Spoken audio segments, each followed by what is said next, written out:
Good evening, everyone. This is your evening news recap, your nightly news podcast on all the news that I come across throughout the day, giving you my take as somebody who aspires to be a politician in the near future. Hopefully, all you guys are having a wonderful day. Today is the 17th of July. And today is Thursday. The weekend's on the way. Hopefully, all you guys are doing well. Hopefully, all you guys have some great plans for the weekend. Before we get into this video, I would just like to say that if you want a discount on, subscribing to the channel, today is the last day to do so. Tomorrow, that will be gone. If you like to support the work that I do on this channel and you want to subscribe, do it now. You'll get a 20% discount for the entire year. If not, that goes away. Today is the last day for you to claim it. It will be gone tomorrow. So if you want a nice little discount, check it out. But with that being said, let's get right into the news from today. My page will load. Okay, moving into the Trump administration segments, the first topic we have is Trump has been diagnosed with a vein condition. Trump has been diagnosed with a benign and common vein condition known as chronic venous disease, according to Caroline Levitt. According to John Hopkins, this happens when veins in the legs struggle to allow blood flow back up to the heart. Levitt said Trump went through a medical examination after noticing swelling in his legs. According to Levitt, there is no evidence of blood clots or arterial disease, and Trump went through many blood tests. She also claims that the bruising that has appeared on Trump's hand in recent weeks is from handshakes and aspirin intake. Levitt claims Trump is almost in perfect condition, and I 100% doubt that. Look, I mean, at the end of the day, the man is 80. He has passed U.S. life expectancy by around 2 years. I mean, and it is impossible for anyone to be that old to be in perfect condition, I wouldn't be surprised if this becomes more common. I mean, as the president, he not only meets a lot of people, but he does a lot of things. He's going to get sick, especially because he's old. He is going to go through the bullshit, to say the least, and he should, rightfully so. But this isn't shocking. He's old. He really is. And old people go through shit like this all the time. It's actually one of the more common things. Moving on, the Wall Street Journal has dropped a massive report on a handwritten letter from Donald Trump to Jeffrey Epstein for his 50th birthday. A wild report from the Wall Street Journal shares a handwritten letter from Trump to Epstein on his 50th birthday. Trump was one of many, as Ghislaine Maxwell requested all of Epstein's friends to write him a letter on his 50th birthday for a 2003 birthday album. The letter contains lines of text framed in the outline of a naked woman drawn by marker, and Trump used his signature to convey pubic hair.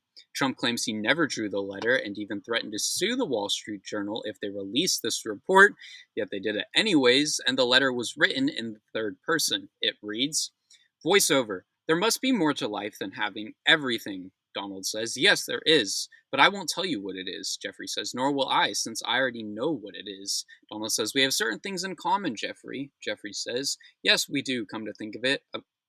Donald then says, "Enigmas never changed. Have you noticed that?" Jeffrey says, "As a matter of fact, it was clear to me last time I saw you." Trump says, "A pal is a wonderful thing. Happy birthday, and may every day be another wonderful secret." This letter, 100% without a doubt, alludes to so much, and I think we all know what that is. It really makes you wonder who else wrote a letter to Epstein, as, there are many people who were involved with them. But, also the fact that it's shaped like a woman is wild and creepy. As much as he wants to deny it, Trump will always be a creep and a criminal. He's just lucky he hasn't really gotten in any real trouble for it. But hey, I mean, there's a reason why so many rich people were friends with Epstein. They all get away for everything. It's bullshit. But I mean, this is creepy. It really is. Trump is a creep. He's always going to be a creep.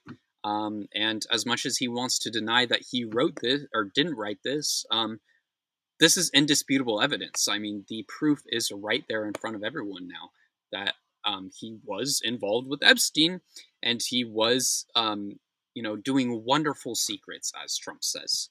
And I think we all know what that was, which isn't shocking. Anyways, moving on to the ICE segment today, the first topic we have is ICE is sending minors to Alligator Alcatraz. A minor was sent to Alligator Alcatraz, the ICE facility in the Florida Everglades. The boy is 15 and was detained for more than several days earlier this month, according to the Miami Herald. The kid has zero convictions and was sent to the camp that was supposed to only hold the worst of the worst, not children. AP has confirmed that minors are in fact being sent to the facility alongside adults. This is absolutely fucking horrible. These facilities have horrible conditions, and we're sending children there, which is insane. I mean, adults shouldn't be there either, but children is crazy. These facilities are concentration camps that are actively committing human rights violations, and the proof is right there. Nobody should be in any of these facilities, especially children. These facilities need to be raided and shut down right now, as soon as possible. It is absolutely disgusting how people are treated in them, and it needs to stop. Fuck Trump and fuck ICE. It is disgusting what they do and how they treat people. In other news, Medicaid is sharing data with ICE. ICE is given access to all data of the country's 79 million Medicaid enrollees, including addresses, ethnicities, birth dates, and social security numbers, in order to track down migrants. The information will give ICE officials the availability to locate migrants across the country and was leaked by the Associated Press. The agreement comes from ICE saying ICE says ICE will use CMS data, to allow ICE to receive, identify, and location of information of aliens identified by ICE. ICE isn't allowed to download the information, but can access it Monday to Friday from 9 a.m. to 5 p.m. How are you going to cut Medicaid and then take people's information from it? That is messed up on another level. ICE needs to be stopped. They are a massive problem that only causes more issues every day. I mean, time and time again, it's more bullshit. It really is. Fuck ICE, truly. Okay, that's weird. Oh, okay. Sorry, I thought I wrote something and I wrote that as a response to something else. My bad. Anyways, moving on to the Senate topic. Senate Republicans have voted on cutting PBS and NPR. The Senate has voted to pass a bill spending cuts from the Trump administration. The rescissions package cancels $9 billion in foreign aid and corporations from and the Corporations for Public Broadcasting, which funds NPR and PBS. The vote ended in 51 to 48, following a 13 hours of amendments votes, which Republicans Susan Collins and Lisa Murkowski joined Democrats in opposition. The vote now returns to the House for another run before it is sent to Trump's desk to be signed. These programs are essential for the news. I use both PBS and NPR daily for my research, and the two are honestly a backbone of my work to some degree. Free news is essential, and everyone should have access to it. That's why I will never charge for news. I think it's stupid to charge people for learning information and to educate themselves. But I mean, cutting down on these programs negatively impacts essentially everything, even my news. But more than that, PBS is essential for getting information out to people who can't afford it, and it does, I mean, so much more. I grew up on PBS Kids just like so many others did. This is genuinely one of the worst decisions the government could have made, truly. In other news, Senate Democrats walked out during a vote today. During a vote to advance Trump's nomination of Emil Bove, Trump's personal attorney, to federal judge, all Democratic senators walked out. The vote, where 12 Republicans voted to move forward with the nomination, led to protests by Democrats. And if he is confirmed, Bo will hold a lifetime appointment to the bench for the Third U.S. Circuit Court of Appeals. Cory Booker said at the vote, "I have my respect for you, Mr. Chairman, but this is outrageous. This is unacceptable. This is wrong. This is an abuse of power. It is undermining the well-being and integrity of the Senate." Earlier this week, 75 former federal and state judges, both conservative and liberal, urged the committee to reject Bove's nomination. This cannot and should not be allowed. Trump's personal attorney shouldn't be anywhere near the judiciary branch. I mean, that's just corruption waiting to happen, and you can't say it isn't. He nominated his personal attorney to be a judge. Like, are you kidding me? Really? Really? I mean, come on. Anyone can see why that is a bad idea. Dem should have walked out. I mean, I don't blame them. If it makes a statement and works, they should keep doing so. Nobody should be voting in favor of this because it is clearly corruption. It is disgusting that all of these Republican senators and members of the House just listen to whatever Daddy Trump says. It is so annoying. Moving on, senators say that Trump has evidence of thousands of wire transfers linked to non-public files. Senator Ron Wyden slams the Trump administration for not releasing the financial records of Jeffrey Epstein. Wyden said on Twitter, "Big news for my investigators on the Epstein sex trafficking operation. The Trump administration has an Epstein file detailing 4,725 wire transfers and almost 1.1 billion through just one of his banks, hundreds of millions more through others." He added, "Epstein had to pay for all of his sex trafficking somehow. Further evidence shows that he used Russian banks to process hundreds of millions of payments." Again, this is all info of the possession of the Trump administration, but they were refusing to investigate. Trump probably isn't investigating these things because he knows exactly what's in there. I mean, let's not forget his years of Russian connections. He is intertwined with Russia and Epstein more than chocolate is in a vanilla swirl. Trump needs to release this information. It should be public ASAP. He is in the files, and that's the only reason why it isn't out there, which is unfair to the American people. It really is. I mean, he said he was going to release the files, and he's not because he's in them. I mean, the proof is right there. Why else would he not release the files? Not to mention the fact that he is best friends with Jeffrey Epstein. There are more pictures of Donald Trump and Epstein together than there are trans athletes in the NCAA, just to put that into a little bit of a perspective for you, which is absolutely insane when Trump continuously claims that he had no connection with Epstein. Moving on, Senate Republicans have blocked a resolution to release the Epstein files. Senate Republicans have blocked another attempt to demand the Trump administration to release the Epstein files. This is the third attempt by Democrats to get the administration to release the files within 30 days, but all have failed. Republicans have called the attempts theater.